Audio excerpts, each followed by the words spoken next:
Hello everyone, this is Redesigned for Resilience, transforming your business into a business inspired by nature. And now we're in the discover step of the biomimicry design spiral. Okay, so here we are. At first, you've identified the functions that you want your design to perform, and then you translated those functions into biological terms. That may have been a really simple step or may have been a little bit more challenging. And in both cases, in both those steps, I hope that it really expanded your way of thinking, invited in new, innovative thinking about what it is you really want your business to do. In addition to expanding your thinking, one of the purposes of the translate step is to allow us to do the discover step. The discover step is when we go out in nature or dig into the literature or surf the web to discover the best natural models and strategies for performing the functions that we want our business design to perform under the parameters or within the conditions that we need it to perform. At the end of this step, we'll create a list of the best natural models and strategies for performing this function. So even if you're just a business person or a designer, you're going to be diving into the world of biology. Now to do this, you're going to go out in nature. You can go to a zoo, a garden, a greenhouse, or you can go explore journals, books, documentaries, websites. There's a plethora of information out there talking about biology and nature that you have access to.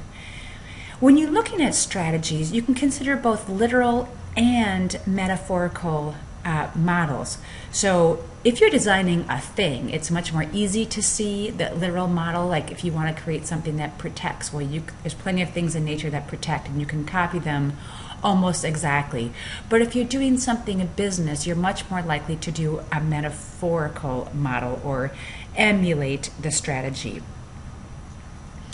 It's great in this phase to find a biologist if you can. When you're at the zoo or at an arboretum, or if you've got a friend who's a biologist, ask them these questions. And one thing that's really neat is, in addition to being a wealth of information, I'm guessing most of the biologists you talk to have never thought about things in this particular way. So it's a really exciting and co-creative process for them also. The last thing you can do to help discover natural strategies is to explore asknature.org. It's a website that's free, created by the Biomimicry Institute, where you can look at organisms that perform various strategies. So you can look them up by function and see different organisms that perform that strategy in different ways and connect up with experts that know more about those particular organisms. When you're out there, whether it's in nature or looking in the literature, trying to discover how does nature do what it is that you want your design to do, some other things you can do is look for what we call champion adapters. So you try and find organisms whose survival absolutely depends on what it is that you're trying to do. You can look for organisms that have a really, really hard time performing that functions. So which organisms are the most challenged by the problem you're trying to solve, but remain unfazed by it?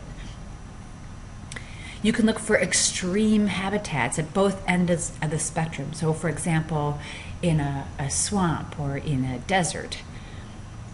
And we talked about this in the translate phase but you can do it again here. Turn your problem backwards. Look for the opposites. So for example, if you're looking for a way to protect, how do you find a way to, say, invite something in? Okay, so if you're looking at more physical models, if you're trying to keep something dry, how is it you keep something wet? So trying to find the reverse strategy is also really enlightening. So it's great to read popular natural history, literature, textbooks, internet sites. You can also try and dive into the scientific literature. Often the abstract and the introduction to these scientific papers written by scientists for scientists are actually understandable by the average sort of lay person. So once you get your list of strategies, how nature performs the functions that you want your design to perform. Depending on what you come up with, you might want to create a taxonomy, or which is an organized list of nature's strategies. And when you start to organize these lists, you'll start to see some strategies that look more promising than others. You might start to see patterns or underlying principles, and that again might be an aha moment if you go, oh, that's what we really want to do. So that's one of the beauties of the discover phase. So where can you discover your strategies? Okay, we've talked about them already. You've got your natural artifacts you've collected. You can watch movies or documentaries. You can go to Ask or other websites. You can go to the Ask Nature website. If you've got an aquarium, a zoo, or a botanical garden near where you are, go there and go ahead and pester the naturalists and the docents there and see if they can help you. Things like National Geographic, other popular magazines like that, are you can look at them in an entirely new way now that you're seeking these sorts of answers. And then there's a lot of books out there.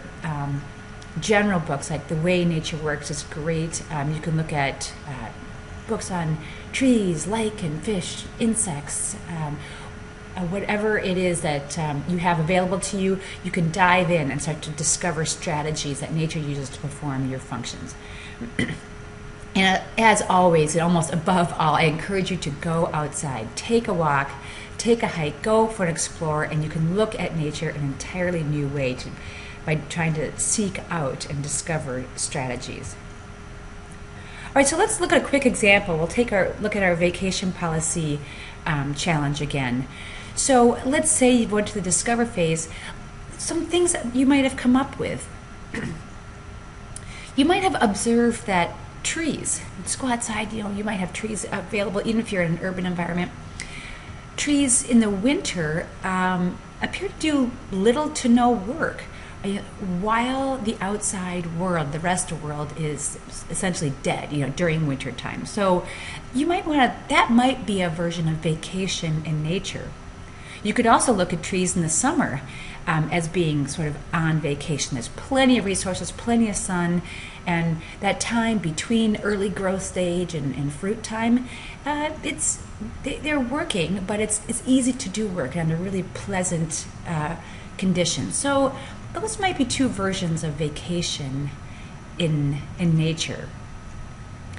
Look at bears. We're all familiar with bears. They're at the zoo. We know that bears hibernate, and you might look at hibernation as being a form of vacation. And they hibernate when food is scarce and outside activity is really low, so they themselves dramatically reduce their energy output, and they become inactive. So that could be looked at as a form of vacation. That happens like once a year for a long period of time. On a more day-to-day basis, let's look at lions. Again, you may have seen them at the zoo, in popular books. And the point I'm trying to make is that biology is really accessible to all of us, even if we're not biologists. So if you observe lions, you'll notice that they rest most of the time. They rest, relax, maybe play around a little bit, and they really only work, in their case, hunt or maybe reproduce, when absolutely necessary. So that's an interesting observation if you're thinking of vacation as really being about rest and relaxation and play. On the other hand, if you look at ants, it appears that they mostly work or always work, and you really don't see them resting or relaxing or playing at all. Well, that's interesting. So I wonder what vacation means to an ant. And then something like squirrels or otters, it seems like to them work is playful, whether they're eating or traveling or whatever it is they're doing. It seems like work is a constant play. So there's not really a sense of work at all. Maybe they're always on vacation. Another thing we can observe if we look at what vacation might mean in nature is that activities of organisms in nature are coordinated with each other. So because nature is, as we've talked about, it's systems, right? And it's systems of systems. And by being a system, it means everything is coordinated. So there's some clues there. Also, all the organisms within an ecosystem are aligned with nature cycles, whether that's day and night, seasons, maybe reproductive cycles. So the birds, little baby birds, hatch out of their eggs right at the time when insects are available to be eaten. So there's an alignment of cycles there. There's also this alignment with more work or rest when it's needed and less work or rest when it's not needed. So everything seems to be in kind of perfectly fit. It's not like it's work all the time and then take this preset break according to some predetermined schedule. Also, in our vacation policy, we were talking about being transparent and fair, but as far as we can tell, fairness, at least the way humans talk about it, doesn't exist in nature. So, gosh, it really seems that some creatures may really have it easier than others. That's an interesting thing to think about.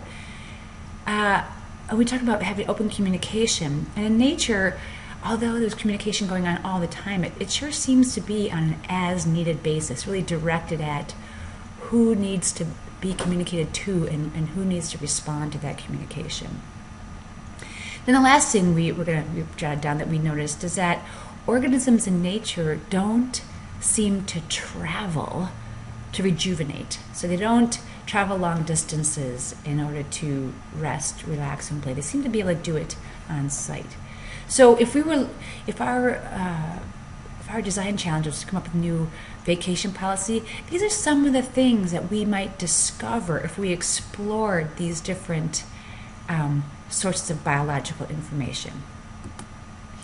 Okay, so now it's your turn. It's your time to go out and discover nature's models and strategies for performing the functions that you've identified and translated. So go ahead and pull out your reference, look at the pages related to Discover, and to facilitate this part of your spiral, I'm going to have you do the activity called Sense and Sensibility.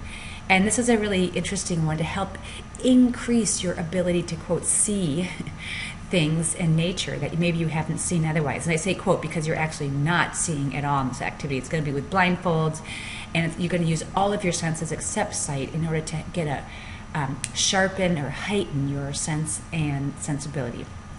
Okay, so go ahead, give it a go, and when you get back from that Discover and you get done with that step, our next step is Abstract.